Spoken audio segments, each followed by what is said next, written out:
From zero to Drift Hero, I am technically not a technician, and in today's video, we'll drift through setting up the arcade classic D1GP to be used on a modern computer and using modern controls.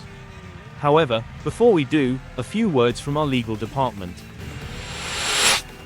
This video is for educational purposes only, and is only intended to show you what I've done and what my results are.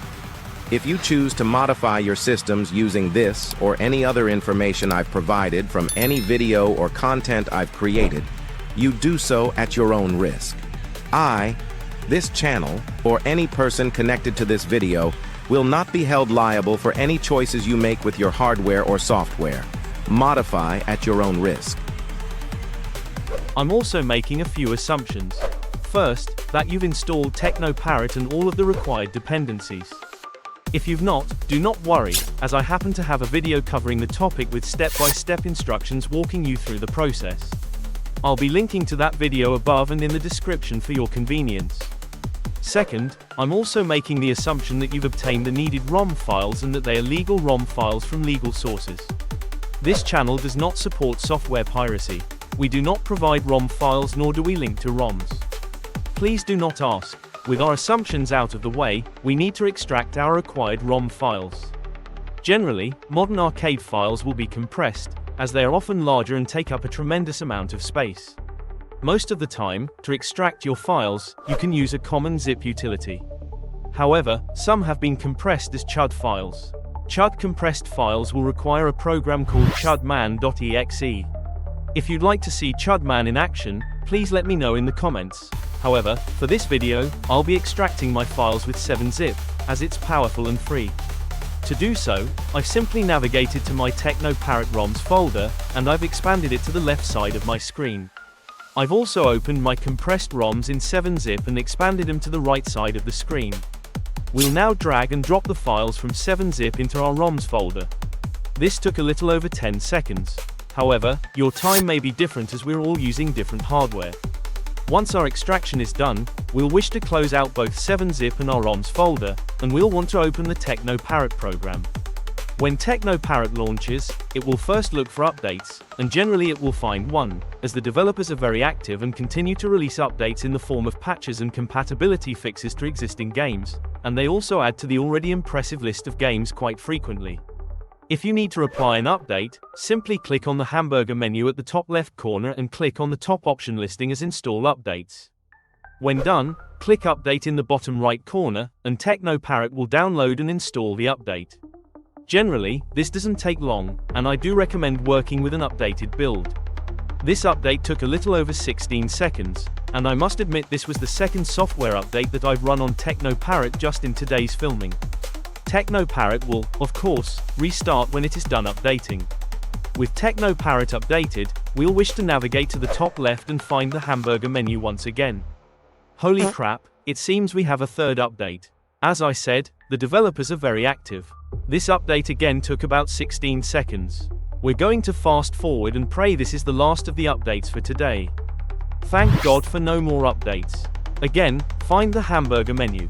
By now you should know where it is. When you find the hamburger menu, click on it. When done, we'll get access to a new menu, and we'll wish to click on the option titled Add Game. When we click on this option, we'll be directed to a list of known compatible games. Scroll down until you find the arcade title listed as D1GP Arcade, and select that option. After selecting, click on the Add Game option from the right menu. We'll now need to point TeknoParrot to the ROM files executable. To make this happen, we'll verify that we have D1GP Arcade selected, and we'll click on the Game Settings option from the right side menu. This will open a new menu where we'll have access to some of the arcade settings. We'll need to direct our attention to the top option where we can make our executable selection. Here we'll click just above the line at the top, and we'll then have the option to navigate to and select the correct executable. TeknoParrot does give us a helpful hint in the form of the executable's name listed at the top. Once found, select the executable and click on the Open option at the bottom right. From this section, I'll also be deselecting the windowed option, as I'd like the arcade to launch in full screen. When done, we'll click on the Save Setting option at the bottom, and we'll be kicked back into the main menu. We'll now head to the controller settings screen, and the first arcade action to be bound will be that of the test and service actions. Generally, I bind those to the keyboard, and today I'll be binding them to the 0 key. Our start and coin actions will be bound to the start and back buttons on my Xbox controller. For the change view and the side brake actions, I'll be binding those two actions to the A and B buttons on my controller. For shifting up and down, I'll be using both the right and left shoulder buttons. Next will be the insert remove card action, and that will be bound to the Y button on the controller. The last three items on our list to bind are the steering, gas, and brake. I'll be binding the steering to the X-axis on the controller's left stick. The gas will be bound to the right trigger, and the brake to the left trigger. With those done, we can click Save Settings at the bottom of the screen, and we'll be again kicked back into the main menu. It is now time to launch this cab, but before we do, let's hear a word from our sponsor. Introducing the all-new Dendy by Famiclone. The next generation of fun for the whole family. With powerful 8-bit graphics, the Dendy brings your favorite games to life like never before. Crystal clear stereo sound immerses you in every adventure, every race, every challenge. Feel the action all around you, and built with durability in mind, this robust console is made to last. The Dendy is built tough, just like the memories you'll create. It's fun for boys, girls, and parents alike. Whether you're battling in space, racing on the streets, or solving puzzles, there's something for everyone. The Dendy isn't just a game console. It's your ticket to family game night. Because when you play together, you stay together. Dendy by Famiclone, where fun meets family. The Dendy, bringing families closer, one game at a time. We will now return to your regularly scheduled tutorial, and we'll inform you that booting into this cab took a little over 18 seconds. We'll fast forward this for time. After the cab boots, it will need time to load. We've not set up the network on this, so I don't expect it to load correctly, and in truth it gives us a network connection error. We won't be concerned about the error today, as our primary focus is on single cab operations. I'm fast forwarding the boot, but it did take about 26 seconds. Now that we've got this arcade booted, let's coin it up and demo this cab. The first thing I could tell is that the controls on this cab are responsive and work well.